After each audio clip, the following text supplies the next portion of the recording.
If you enjoy listening to career conversations, why not become a member of the Royal College of Physicians of Edinburgh?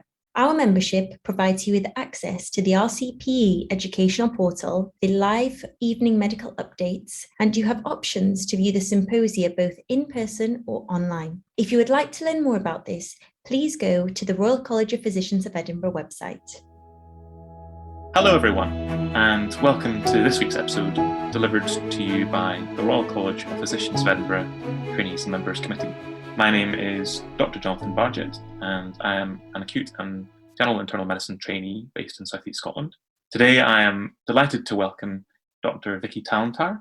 She is an educational coordinator at the Scottish Centre for Simulation and Clinical Human Factors and an Associate Postgraduate Director for IMT Simulation Training. Welcome, Dr. Tallentire. Hello, Johnny. Nice to meet you.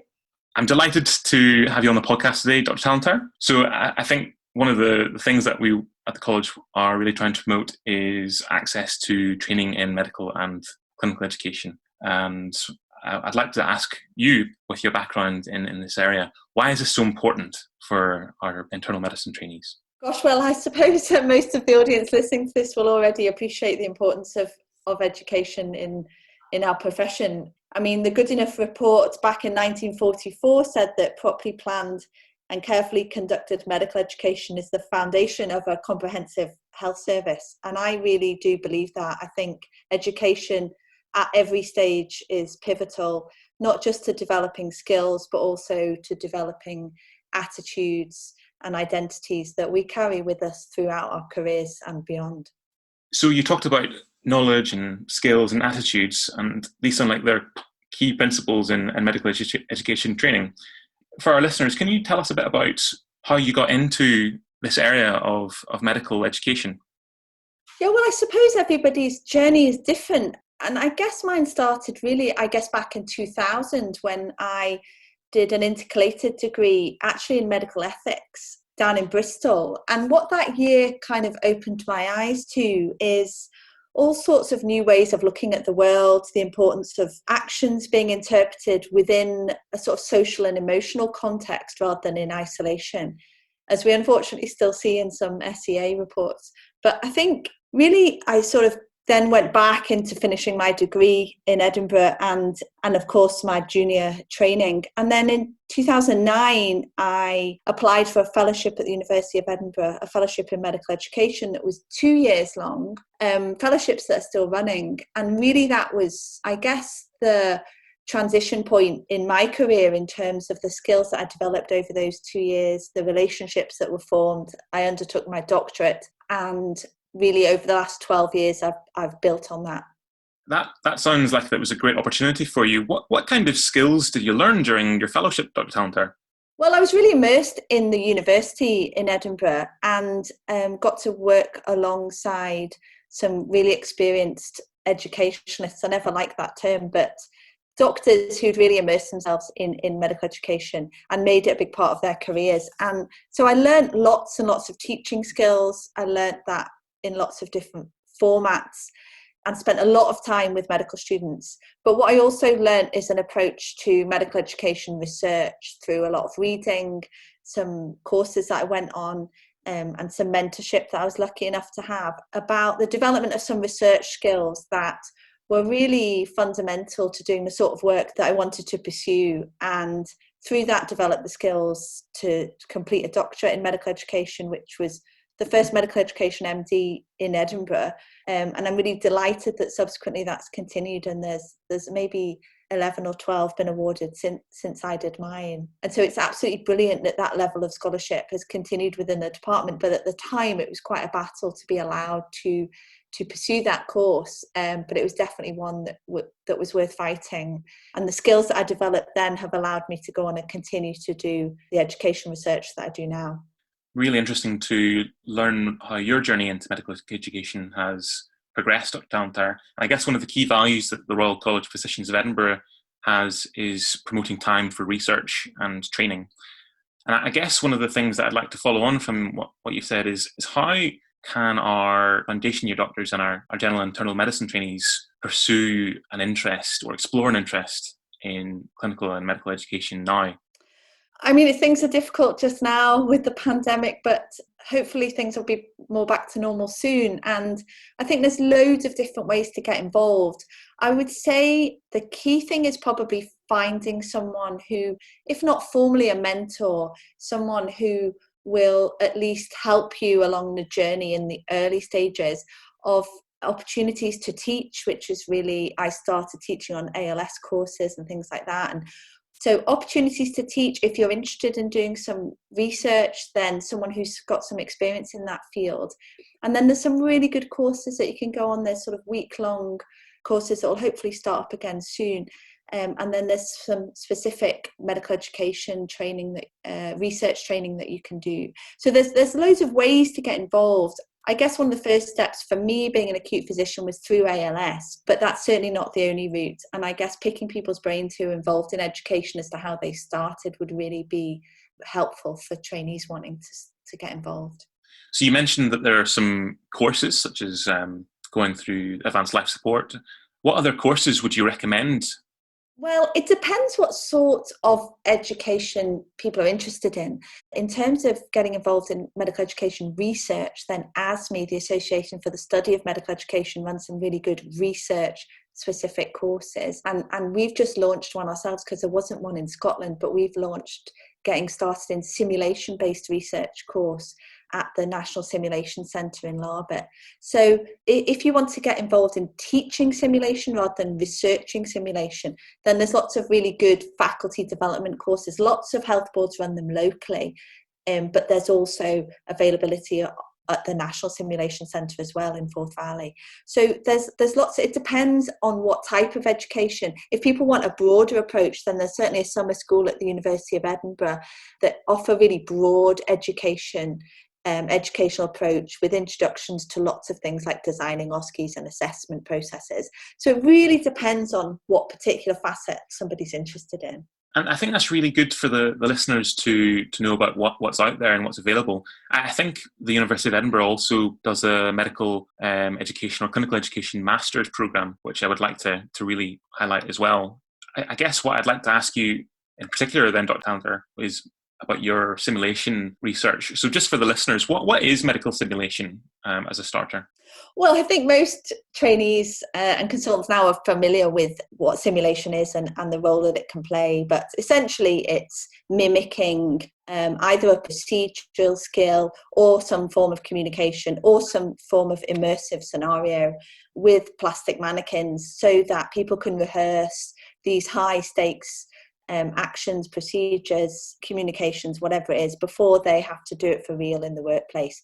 And then also alongside doing it for real in the workplace, they can further enhance their skills by really deliberate practice. So having someone watch and critique and then perhaps rehearse again what you're doing. So even for quite experienced clinicians, it can be invaluable for somebody to really dig in detail into exactly your decision-making processes and a lot of other non-technical skills, which we do find it really hard to rehearse and critique within our clinical practice. Yeah, and I think you mentioned the pandemic and how that has interrupted medical education and training as a whole. But in terms of giving our trainees opportunities to explore this, what would your advice be for them now if they want to explore their interest or whether they are interested in medical simulation? So there's lots of ways to get involved. Virtually all health boards will be running simulation programs. There's foundation simulation certainly running across Scotland. And there are lots of simulation opportunities. Most health boards will have a lead for simulation. So it's finding out who that is. Getting involved through them would be the first port of call to do it locally. There's also the National Simulation Centre who run faculty development courses to teach the basics of facilitating simulation. And then there's lots of things that you could get involved in there as well if you're near enough. There's really awesome simulation stuff going on in Aberdeen and Inverness. And there's loads of people up there who are heavily involved, particularly from a surgical perspective in Inverness. And so really, for any specialty that you're involved in, you'll be able to find someone within your health board or near enough to your health board who's keen to get you involved in their simulation activity and hopefully get you upskilled in the early days of facilitating. So I think it's really useful just to get an insight into how simulation training works. And I guess through my career, I've experienced it as an undergraduate and a postgraduate. And sometimes simulation can give the trainee a bit of fear, or maybe sometimes people relish in it. What would your advice be in how we approach simulation? Well, I mean, absolutely. I remember doing it as a medical student and being terrified. And that's absolutely not the way that I run simulation and that most of my colleagues run it. You know, I'm always very, very clear at the start of the day that the simulation should be a formative learning exercise. I'm not involved in simulation for assessment, although it does exist. But you have to be very careful around how that's done and the validity of what you're doing. The sort of simulation that I do is an opportunity for us to really explore what aspects of our practice we need to work on to be better doctors. And I think the only way that you can do that is to let your guard down, to allow yourself to complement your performance when that's indicated, but also be able to critique yourself and others in a positive and helpful way so that we can identify the opportunities for improvement and really capitalize on them. It sounds like simulation training should or could be an integral part of training in general medicine and internal medicine. I'm aware that it's already started to be incorporated into the new internal medicine training curriculum. When CMT changed to IMT in August 2019, we could see that on the horizon, perhaps a year or so before then, and really took inspiration from the surgeons who had implemented a really comprehensive simulation program within IST training in Scotland. And I and other people who were involved met up with the surgeons and really kind of dug into how they'd managed to do that and developed a sort of roadmap for the way that we saw simulation fitting into the new IMT curriculum. And that was a lot of work over about a year in the run-up to the start of IMT. And that we were lucky enough to have our proposal to Scottish Government funded. And that work was really led by Claire Mackenzie, Neil McGowan, myself, and a few others who bid to Scottish Government. And we were successful in having the first year of what we called IMT Bootcamp funded. And that ran from August 2019 to January 2020. And we put all 105 IMT1s in Scotland through that boot camp, which is a 3-day simulation-based boot camp focusing on different aspects of what they would be required to do as IMTs. And the feedback that we got was just phenomenal. I was completely blown away by not just how much trainees valued the quality of what we were doing, but also how it gave them an enhanced sense of well-being, a very tangible identity that they were perhaps lacking before, and a sense of camaraderie that I think has turned out to be of really pivotal importance over the last 12 months or so.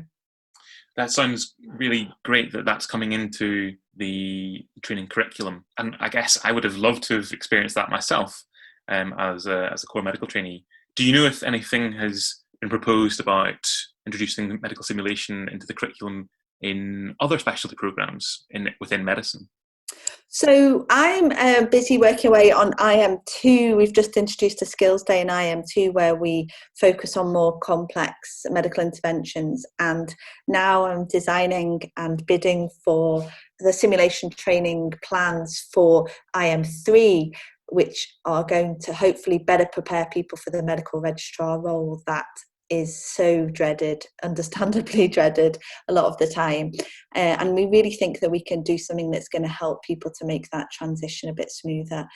I don't know about other specialties at the moment. I think there's stuff happening in anaesthesia, there's stuff happening certainly in surgery, and there's stuff being coordinated by Jean Kerr in psychiatry, but I can't tell you about other medical specialties, Johnny. I'm afraid I don't know about that. That's fine. And I think the key message that's coming through is that simulation training is really going to be coming alongside real life practice as a safe environment for learning.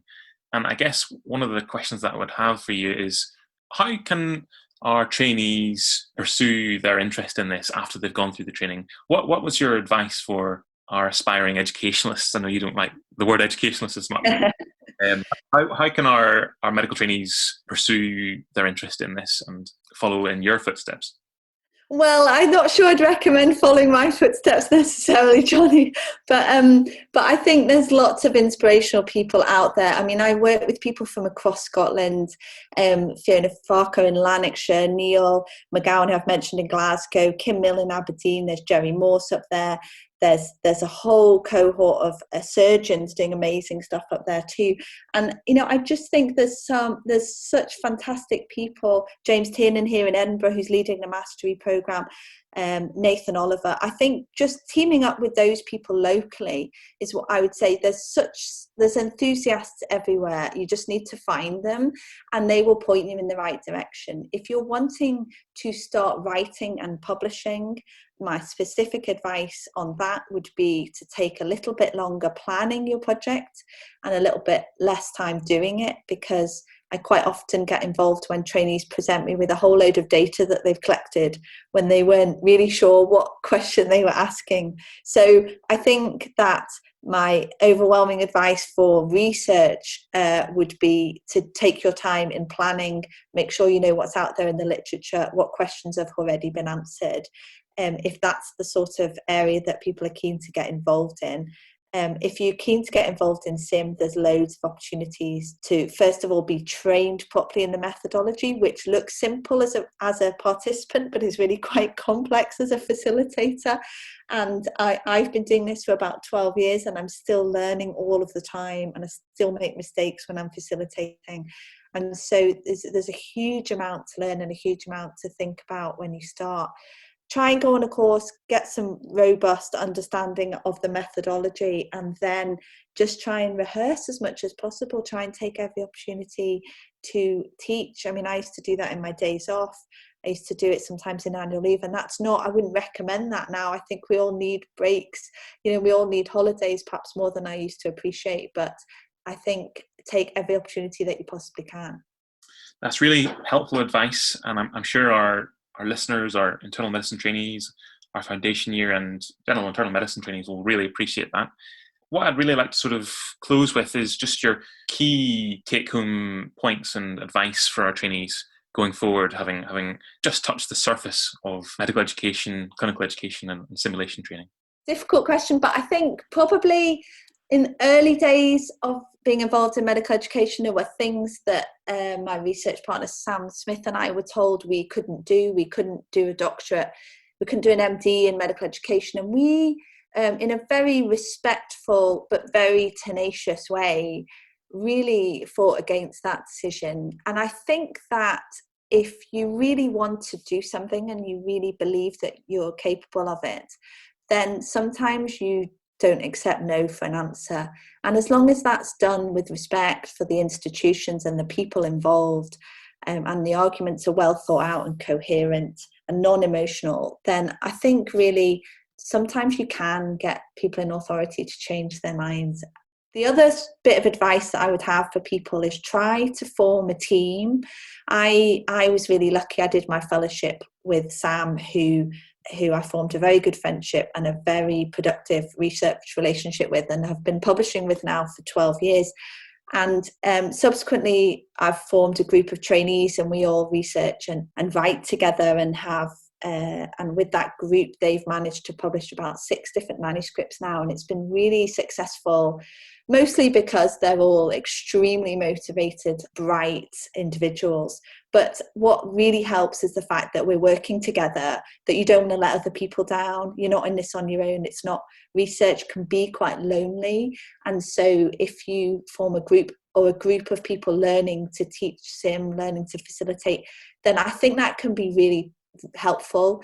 And especially on those days when you're just feeling that it's all going a bit wrong, they're the people that can pick you up and make you carry on. So for me, that's been pivotal in my educational journey so far, and I hope that it continues that way. Thank you so much, Dr. Tallentire. I think the key things that are coming through from chatting with you today are that mentorship, role models, team working, these key skills are really core of any specialty, but also medical education in its own right. Is there anything else you'd like to chat about and discuss? I mean, the only thing that I would add is that the Trainees and Members Committee, I was secretary of that committee for a few years, and it was a big part of my formative years and really helpful in understanding educational structures, the college, where that fits in, what its role is. And, I know what hard work it is to be a part of that. And I know it's in most people's spare time, and I think you just all do such a fantastic job. So thank you very much. Thank you so much for joining us, Dr. Tallentire.